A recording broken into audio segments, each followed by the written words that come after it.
So if you notice that you find yourself getting upset every single time you send your boss a completed project and he just replies, okay, that might be really triggering to you because you really want validation or you really want feedback on how he interpreted or she interpreted the project and what their thoughts were. But it may not even be that situation alone that's triggering you.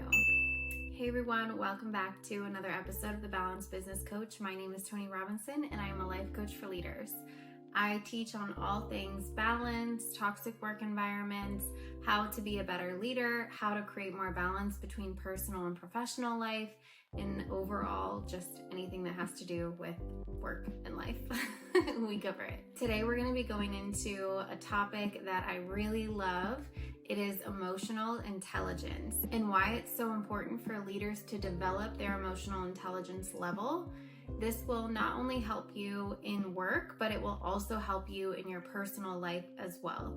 Developing the way you express your emotions, how you react to different situations are all things that fall under emotional intelligence.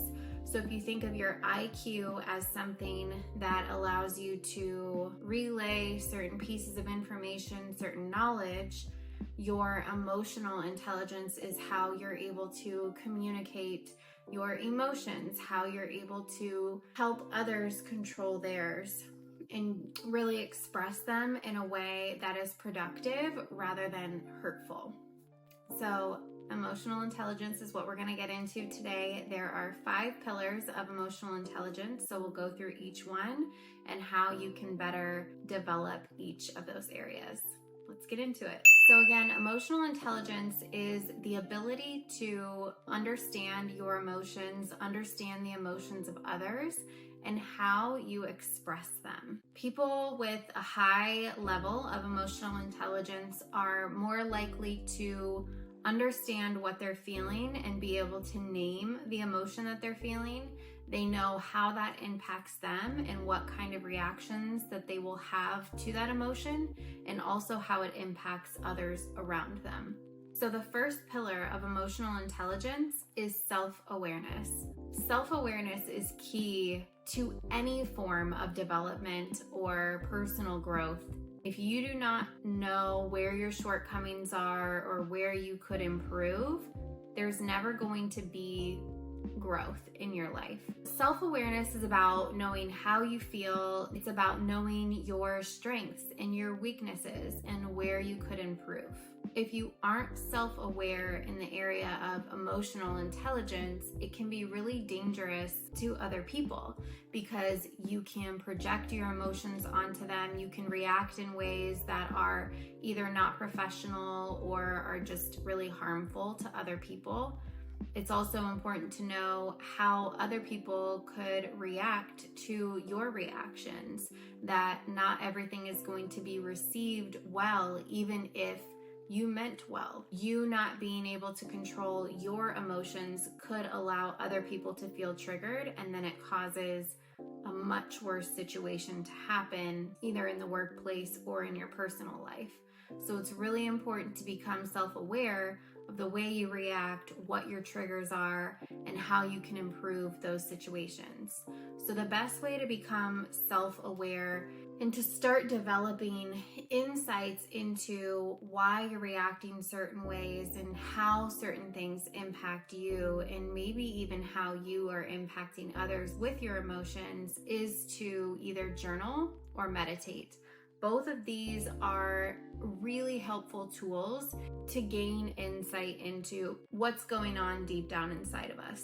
I have some really awesome journal prompts that if you are looking to gain more self-awareness or looking to go deeper into what's going on with you emotionally, there is a link down below to the PDF download for all of those journal prompts. So enjoy. The other thing you can do is meditate. A lot of times what we need is to just get quiet and listen to our thoughts and listen to what is going on. Why am I feeling this way? Why is this person who's chewing loudly on a carrot making me feel like I want to literally strangle them? There's something going on there. People don't just get so angry over a carrot. So getting to the bottom of what is triggering you about this carrot is so important for you to be able to let go of that, or to be able to start reacting differently when those type of situations come up. So using guided journal prompts or guided meditations just to allow you to kind of get introspective are going to be super, super helpful when it comes to developing your self-awareness. The next pillar of emotional intelligence is self-regulation.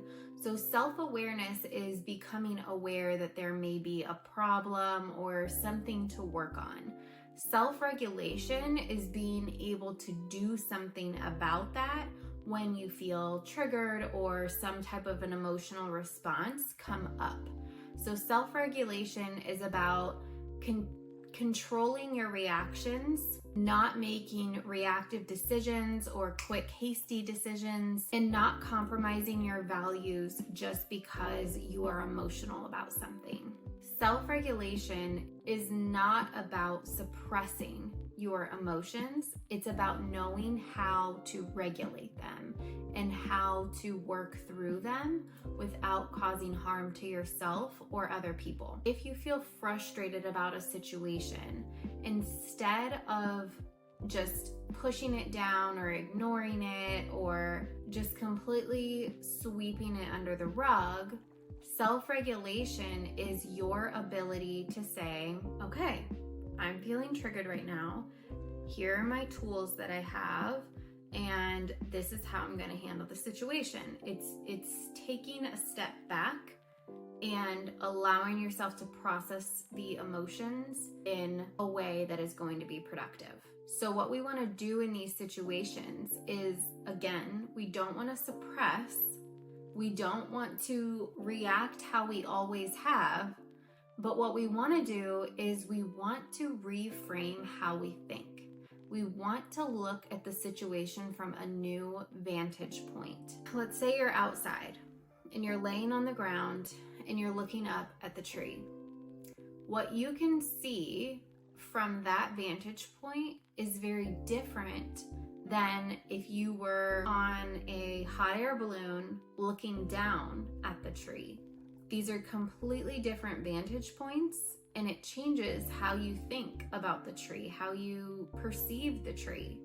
So we want to do the same thing with our thoughts when we're feeling triggered. And the way to do this is to, one, identify that you are triggered and how you're feeling. You have to be able to name it. And it's been really fascinating to me to see how many people really don't know how to name their emotions. They just don't even realize like the spectrum of emotions that there are, and that you don't have to just fit in a box.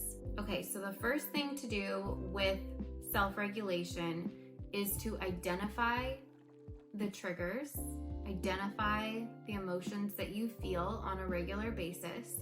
So you can do this by tracking when you feel upset, write it down and what it was that triggered you, and then you might start to notice a pattern. So if you notice that you find yourself getting upset every single time you send your boss a completed project and he just replies, okay, that might be really triggering to you because you really want validation, or you really want feedback on how he interpreted or she interpreted the project and what their thoughts were. But it may not even be that situation alone that's triggering you. It could be that from childhood, you used to bring your homework home from school and you would show your parents that you got an A+, and they would just respond with, okay, honey. And you're like, that's it? You're not gonna say I'm proud of you? You're not gonna say great job? Nothing? And so that sadness or that unfulfillment has carried with you into the workplace to where you need and you seek that validation from your boss. And when you don't get it, you feel really upset and angry and hurt. You want to start to identify, what are these areas that I am feeling triggered in? What are the situations that upset me the most? Start tracking those so that you can identify trends. So once you've identified that you're triggered, or once you feel yourself getting upset, getting angry, and you're able to identify what that is, the next step is you want to reduce the effects of that trigger. So if you are feeling super angry and you are at like a 9 out of 10 angry right now, we want to bring that down. And there's a couple tools, well, there's many tools that you can use to reduce those. You could do breath work, you could go on a walk, you could do a meditation, doing yoga. Anything active is really going to get you out of that feeling. Or there's something called a butterfly hug. This is something that I actually learned from my son's therapist. But it's basically, you make a butterfly with your hands and you can put it on your heart. You can give yourself kind of a hug on both shoulders, or you can put your hands on your knees. And essentially all you do is you just tap one hand, then the other hand, one hand, then the other hand, and just very slowly give yourself a little butterfly tap. And that will start to regulate the emotion to the point where you're able to start thinking from a more neutral state. When you are feeling really reactive, your brain is focused on the emotion and the reaction that it's feeling. If you start to do the butterfly hug, your brain can only focus on one thing at a time. So it's going to start focusing on the fact that it feels tapping from one side to the other, and it's going to calm down. So you could try that. If you're like in a meeting or doing, in the middle of work, I would say doing it on your knees is probably a really good, like, discreet way to do it, but it also helps you focus and keep your emotions relatively neutral at work. The other thing you want to consider with self-regulation is your physical state. Are you hungry? Did you eat lunch? Are you tired? How did you sleep last night? How many hours of sleep did you get? What was the quality of it? How is the way you feel today or in this moment affecting the way you're reacting and the emotions that you're feeling? So that's really key. That's also part of self-awareness. So all of those are very important. And then the other thing with self-regulation is knowing what story you're telling yourself. Is there a possibility that there's something else going on? So when we were talking about looking above the tree versus looking below the tree, is there something you're not seeing? Is there something you are not aware of? And so going through some introspective questions to ask yourself, is what I'm believing right now true? And if you feel like it is, like, yes, my boss hates me. Is that true? And if you think yes, then is it 100% true? Like, without a doubt, there's no possible chance that you're wrong. Is it true? Maybe it's not true. Maybe there could be something else going on. And then what do you want to believe to be true instead? My boss is such a big supporter of me and my work that he doesn't even check it because he just knows it's that good. That's what I want to believe. I don't want to believe that he doesn't care about it or that he doesn't think I'm doing a good job. I want to believe that he cares so much and believes in me so much that he doesn't even need to say much because he knows it's great. And then what evidence do you have to support that already? Well, he does share my projects in all the company meetings. Well, he did feature one of my projects on our new proposal to a client. What are the things that you're telling yourself to be true that you can prove wrong and look at from another vantage point? So asking yourself those questions, is this true? Is it 100% without a doubt in your mind true? What would you like to believe instead? And then what evidence do you have that supports that already? It'll change your perspective very quickly if you're able to go through those while you're feeling reactive. That is self-regulation, being able to regulate your emotions by using tools and getting that self-awareness, getting introspective about your emotions and being able to react in a different way from a new perspective.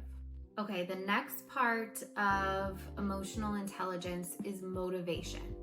So do you know what motivates you? Do you know why you're a leader? Do you know why you work at the company that you work at?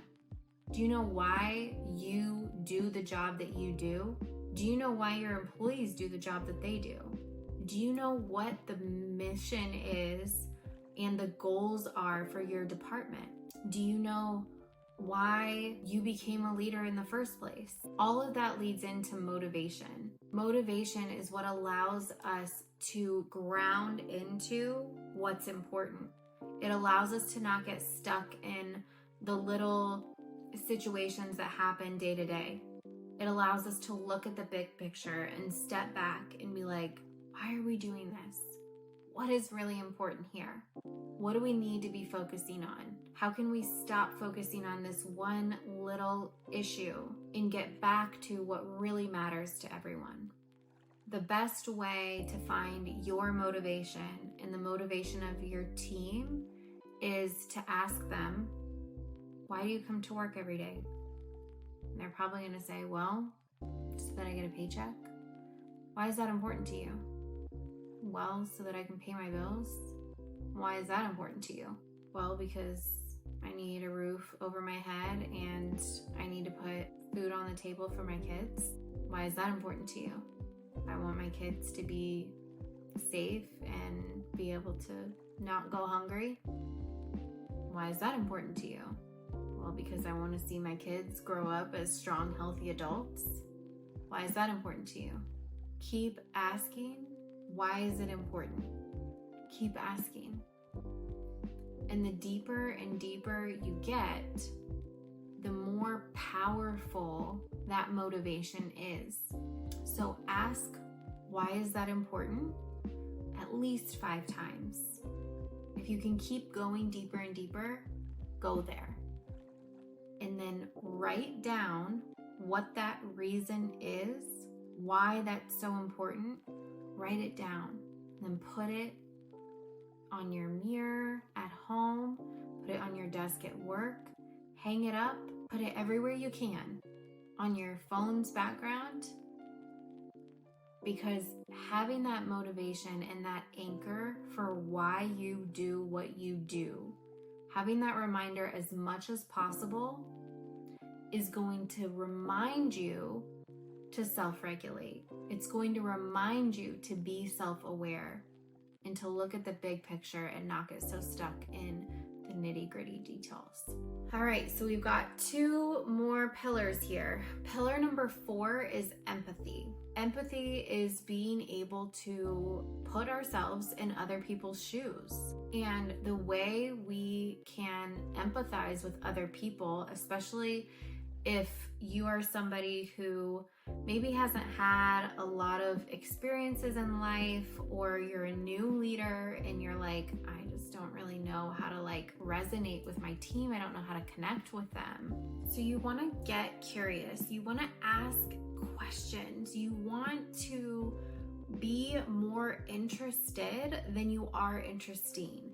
I remember when I was going to school to become a life coach, and my teacher told me that it's so important to be more interested than interesting in a room. People love to talk about themselves, and they will if you give them the opportunity. But when you're so focused on, this is what I've been through and this is what I know and let me tell you about me, people lose interest. But when you get interested in what they have to share, you learn so much valuable information. And then it gives you the ability to understand them in a way that you may not have if you didn't have that information that they've shared with you. So be more interested in your employees than you are interesting to them. The more you ask them questions and the more you actually spend time getting to understand them, the better you'll be able to serve them as a leader.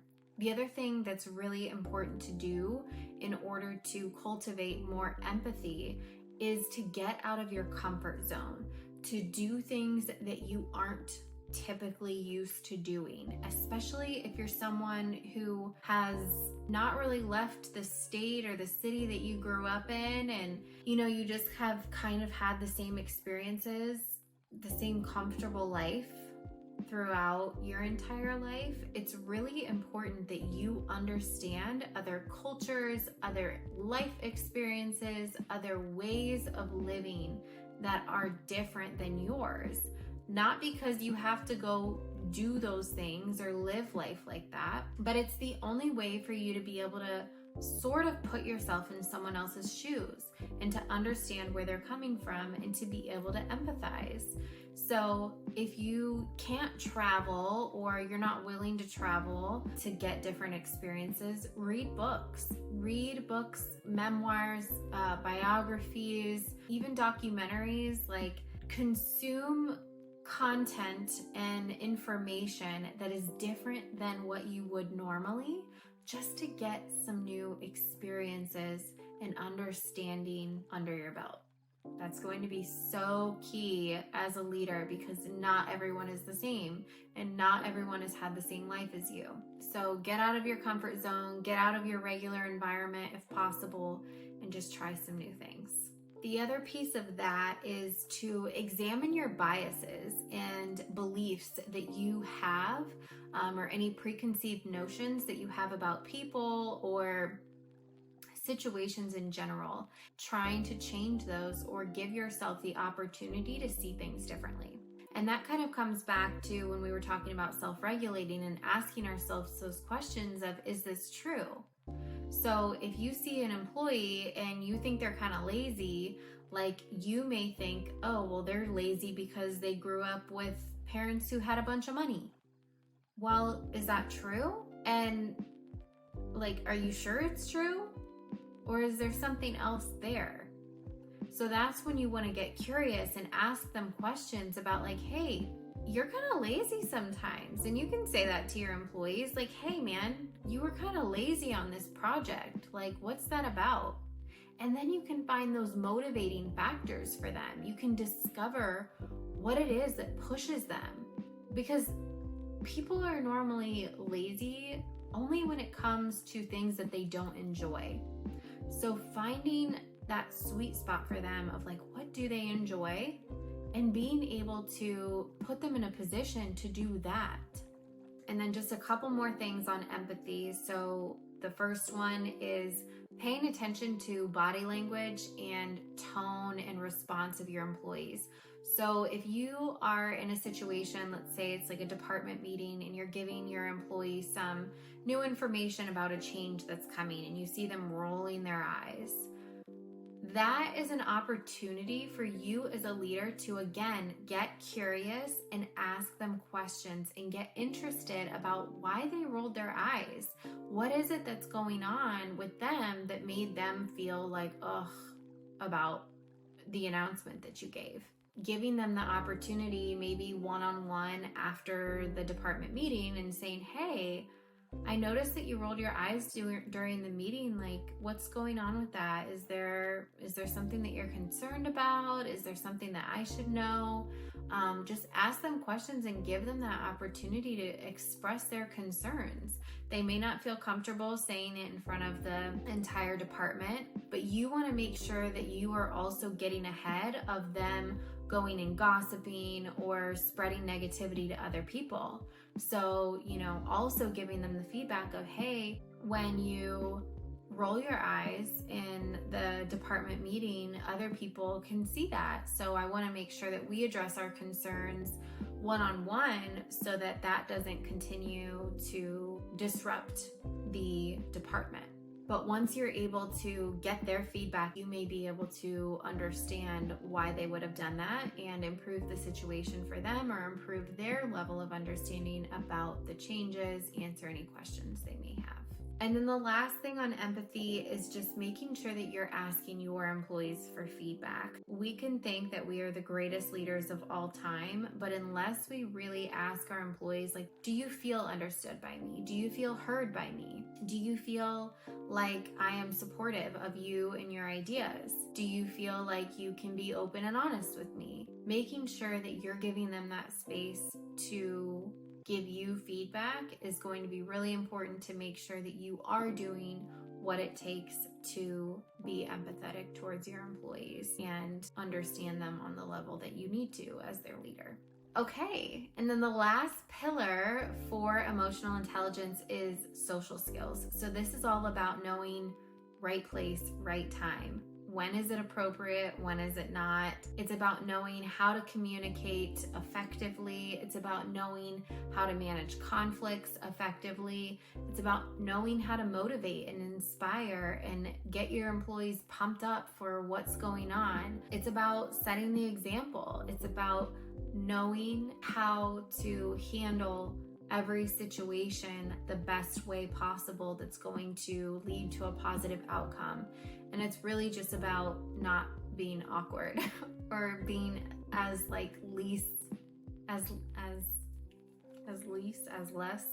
awkward as possible. Just don't be awkward.